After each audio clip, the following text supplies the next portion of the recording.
One of the most common questions, concerns that I hear from clients and from women who are struggling with infertility is this idea that as the holidays are approaching and Rosh Hashana is just around the corner, and I am so stunned that another year has passed, putting aside the year of 2020.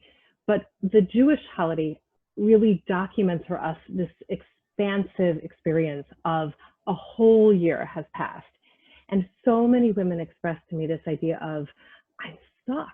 I'm no further along than I was a year ago in terms of having a child. Yes, maybe I've pursued treatment. Yes, maybe I have more information. Maybe I have more knowledge about what it means, what my fertility struggle is going to look like moving forward.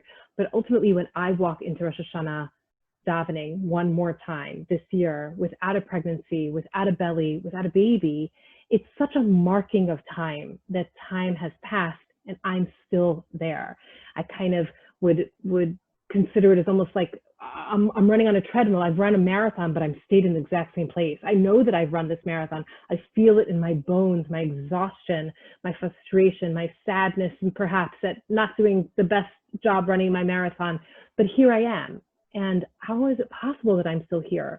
And really, I want for us to acknowledge what it means for a couple to walk into Yontif without the fulfillment of their dreams, that they put so much energy and emotions and maybe even prayer, tefillah, into that experience as they walk into this new year.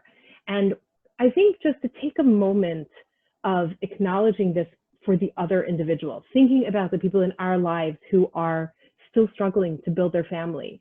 And maybe this conversation is more about, what am I thinking in my head? Where am I mindfully present with what gifts I am grateful for and thankful for? And noting that there are others that are still in waiting.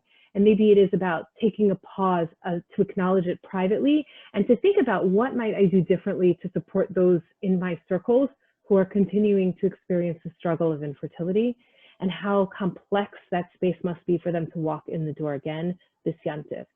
So take a pause, think for a minute, what can I do to perhaps maybe build up that person if I have a relationship with them? What is there that I can do or send or say or think about that could lend this person the support that they deserve, and ultimately allow me to connect to somebody who's struggling in a way that helps them feel remembered and supportive?